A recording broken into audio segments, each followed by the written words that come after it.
अस्सलामुअलैकुम। खुद ही को कर बुलंद इतना कि हर तकदीर से पहले खुदा बंदे से खुद पूछे, बता तेरी रजा क्या है। तो आज एक मेन टॉपिक को टच करने लगा हूं मैं, जिसे हम डिटेल में देखेंगे। देखें, मैं क्लियरली बता चुका हूं, मैं भी आलिम फाजिल नहीं हूं, लेकिन मैं जो कहूंगा आप वो अंदर से सारे तस्लीम करके उठेंगे। जबान और दिमाग के लेवल पे आप जो मर्जी सोचें या जो मर्जी, लेकिन आप एक्चुअल में तस्लीम करके उठेंगे यहां से, जो भी मैं आपको बताऊंगा या बोलूंगा कि मैंने कैसे स्टडी किया। मैं अपनी स्टडी बता रहा हूं, ठीक है। तो आज हम एक रिलेशन को देखते हैं, मियाँ और बीवी के रिलेशन को, हस्बैंड वाइफ, ठीक है।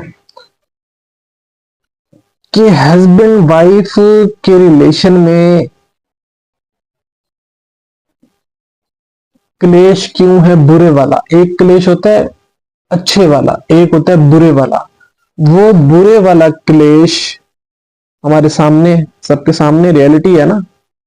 कितनी तादाद में तलाकें हो रही है ना। तो अगर हम इस चीज को कुछ ऐसा हम आज देखें, इस रिश्ते को, कि इस रिश्ते की प्रॉब्लम खत्म हो जाए दोनों तरफ से, तो थोड़ा डीप टच करते हैं। अगर सबसे पहले हम देखते हैं औरत को। जब हम औरत को देखते हैं तो सबसे पहले बाबा आदम और अम्मा हवा, जब अल्लाह पाक जलाल में थे तो अम्मा हवा बाबा आदम के पीछे छुपती रही। मतलब वो मर्द से औरत कमजोर है, ये साबित हो गया।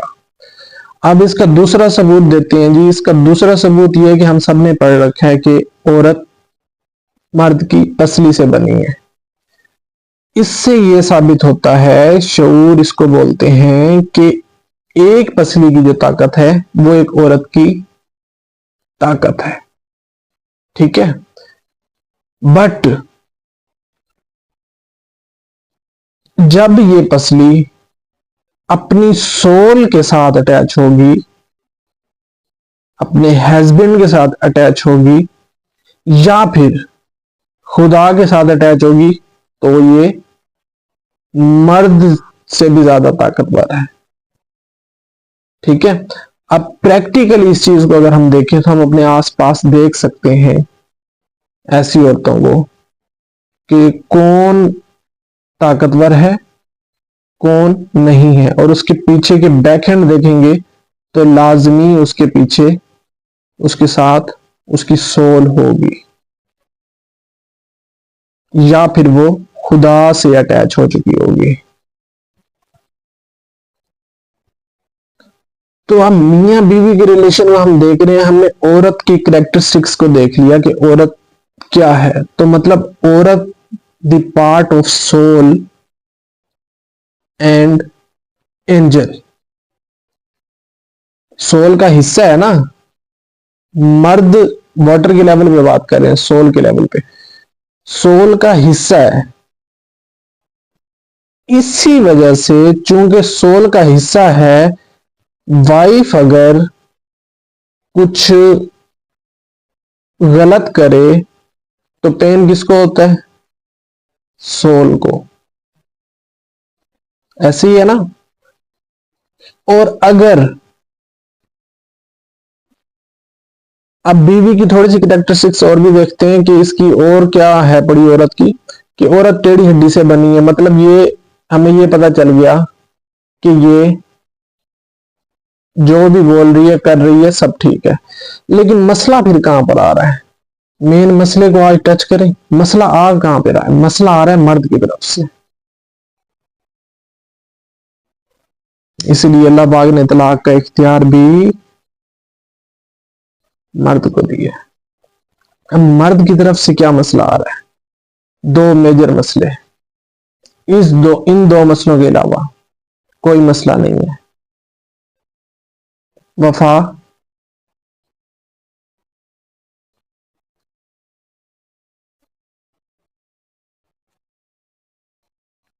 और वफा।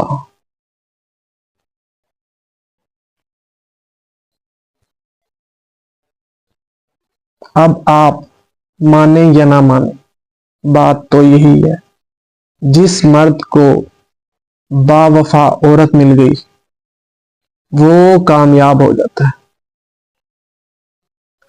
लेकिन अगर औरत बावफा नहीं है तब फिर मसले बढ़ते हैं और तलाक की रेशियोज आपके सामने है।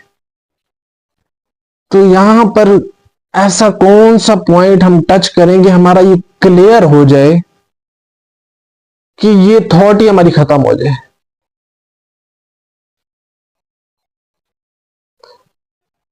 तो जरा डिटेल में देखते हैं कि क्या अगर एक औरत बेवफा है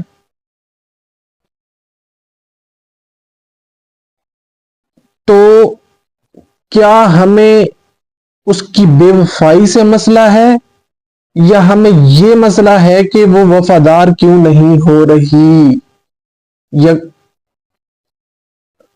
जरा गौर करें, इसी बात पे गौर करें कि क्या हमें ये चाहिए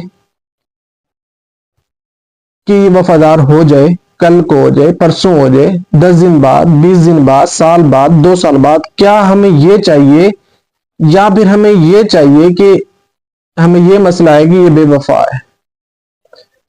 तो डेफिनेटली मैं आप में से हूं इसलिए बता रहा हूं, हमें मसला ये है कि हमें यकीन नहीं है कि ये कभी वफादार होगी। जिसने बेवफाई कर दी हमें लगता है वो कभी वफादार नहीं होगी और फिर होते हैं मसले। तो अब इस चीज को अगर हम देखें, कुरान पाक में सूरत वाकिया में अल्लाह पाक फरमा रहे हैं हम उन्हें दोबारा से बनाएंगे, हमारी बीवियों को दोबारा से बनाया जाएगा और वो बावफा होंगी। तो अगर ये कंसेप्ट हम रखें, क्योंकि हमें चाहिए वफा, चाहे औरत साल बाद कर रही हो लेकिन हो परमानेंट हो। अब यहां पे अल्लाह ने बोल दिया तो अब तो परमानेंट है ना। मतलब अगर इस जिंदगी में वफा नहीं भी मिल रही तो क्या जाता है,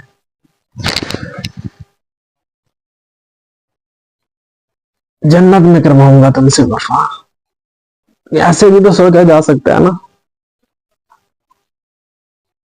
जन्नत में तुम खुद कर रही होगी, उसे बोलो जन्नत में तुम खुद कर रही होगी।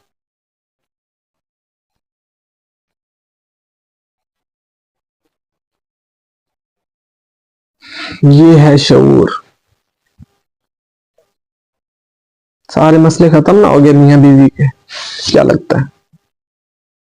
जब हम चीजों को इतना डीप जाके देखते हैं तो हमें समझ आ जाती है कि एक औरत जो चाहती है, अब जो मैं बोलने वाला हूं वो सब मेरी बहनें सुन रही हैं और आप अंदर से तस्लीम करेंगी कि आप सभी यही चाहती हैं कि हम जो बोल रही हैं उसे गौर से सुना जाए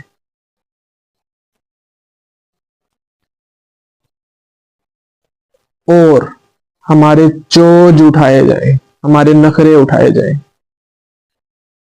अब यहां पे मर्दों के लिए क्या, अब एक मर्द के पास पैसा ही नहीं है, अब मर्दों के लिए बता रहा हूं,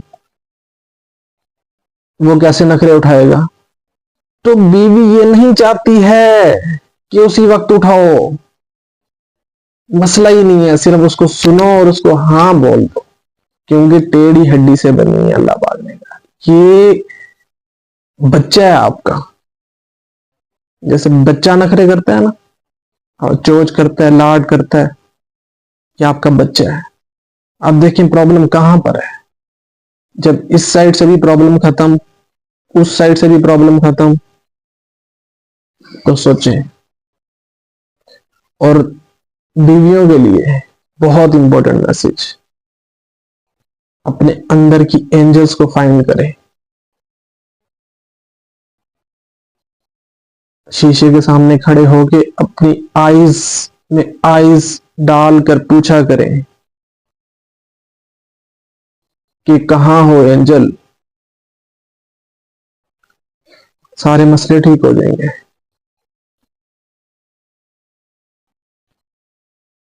वो एंजल फिर सिर्फ और सिर्फ किसकी है, किसका पार्ट है, अपनी सोल का।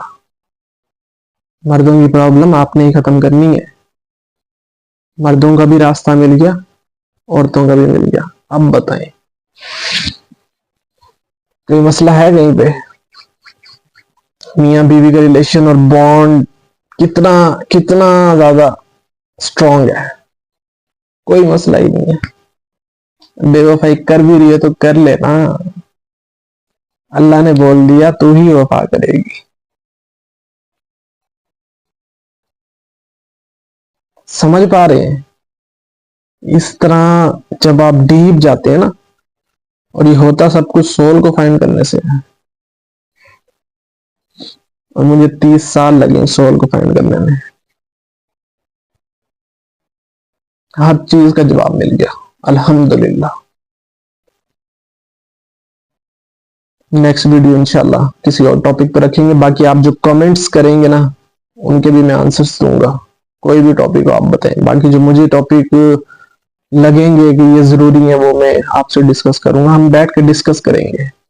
मैं आपको सिखा नहीं रहा हूं, मैं सिर्फ आपको उठा रहा हूं कि उठो, वक्त आ गया है। हम कुछ और थे, हम कुछ और बने हुए हैं।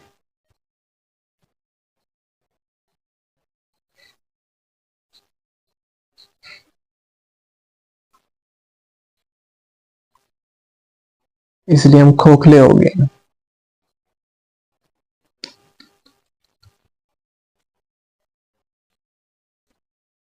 मैं बार बार यही कहता हूं, मैं आप में से उठा हुआ हूं।